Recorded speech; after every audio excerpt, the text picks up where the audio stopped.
तो गरुड़ पुराण में कथा आती है कि एक तोता पेड़ के ऊपर बैठा था और यमराज जी नीचे से जा रहे थे। तोते को देख करके यमराज जी हंस गए। कोई और हंसे तो बात समझ आवे, यमराज किसी को देख करके हंस जाए,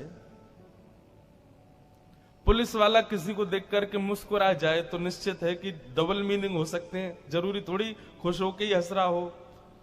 कई बार पिक्चरों में दिखाते हैं ना कि जब अरेस्ट करने पुलिस वाले आते हैं तो बड़े खुश होके आते हैं। और बताओ सेठ जी कैसे हो? बहुत बढ़िया साहब, कमाई धंधा बढ़िया चल रहा, चलो अब आप जेल की हवा खाओ।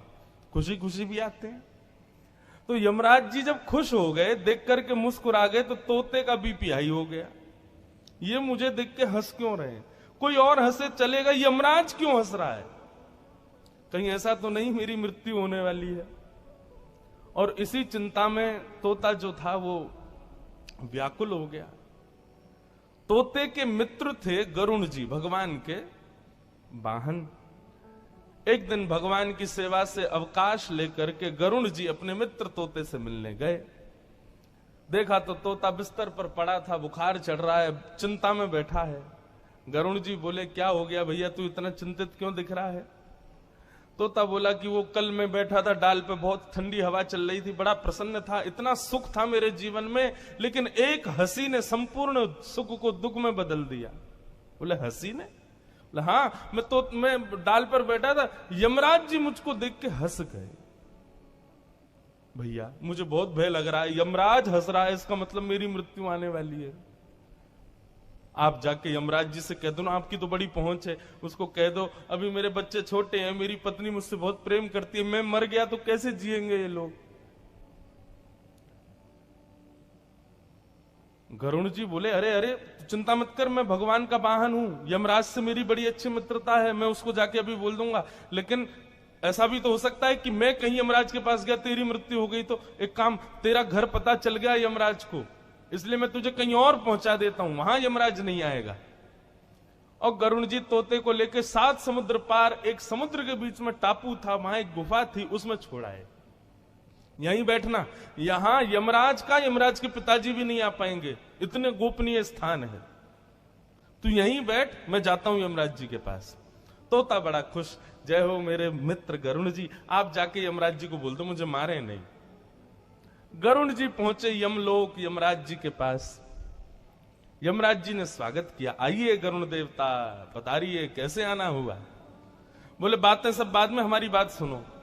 तुम भाई पूरी दुनिया को मारो, सबका ठेका तुम्हारे पास, लेकिन हमारे यार दोस्त मित्रों को तो छोड़ दो। यमराज बोला, आपका मित्र कौन, कहां, कैसे, क्या है, बता दीजिए, नहीं मारूंगा।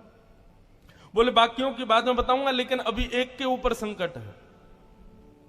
आप कल एक वन में गए थे, डाल पर एक तोता बैठा था, उसको देख के आप हंस क्यों रहे थे? पहले ये बताओ। वो मेरा मित्र है, उसकी मृत्यु होने वाली थी, आप इसीलिए हंस रहे थे ना? लेकिन आप उसको मारिएगा नहीं, मैं उसको 7 समुद्र पार छोड़ आया हूं गुफा के भीतर, आप उसको मत मारना। यमराज जी सर पे हाथ धर के बैठ गए। बोले आप छोड़ आए क्या उसको 7 समुद्र पार गुफा में? बोले हाँ, मैं छोड़ के आया ताकि वहां सुरक्षित रहेगा।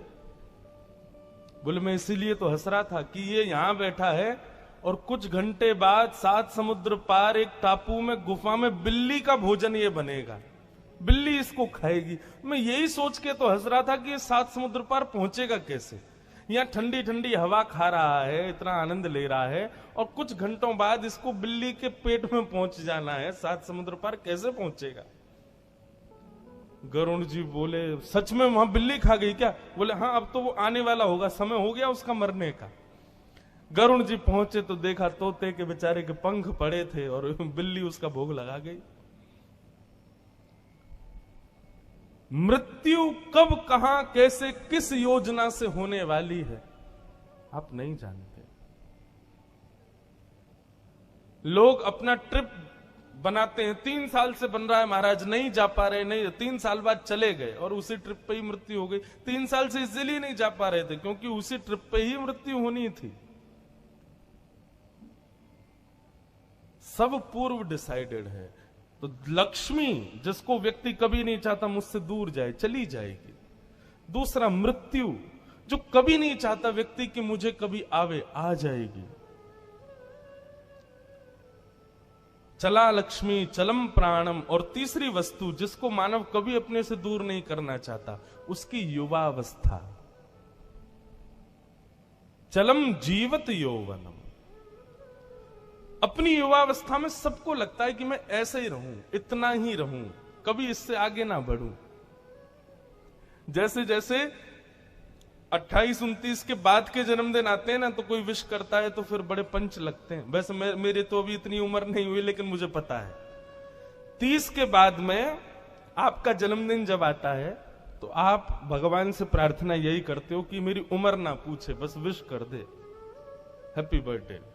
कितने साल के हो गए? बस तुम्हारे बराबर ही है, मैं तो 27 का हूं। हाँ तो बस थोड़े बहुत बड़े हैं। कितने हो? बस थोड़े बहुत दिन का अंतर है। कितने हो? 35 के हो गए, 40 के हो गए। जैसे जैसे दिन आगे बढ़ता है, हम युवावस्था को कभी छोड़ना नहीं चाहते, पर छूट जाएगी।